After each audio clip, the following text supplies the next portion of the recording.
guys! Welcome to MomZ.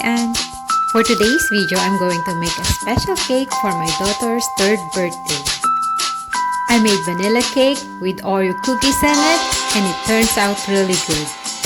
This cake is so delicious, soft and moist. The crushed cookies in each layer of the cake add crunchiness in each bite. Let's make it!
And here's our delicious homemade Oreo cake.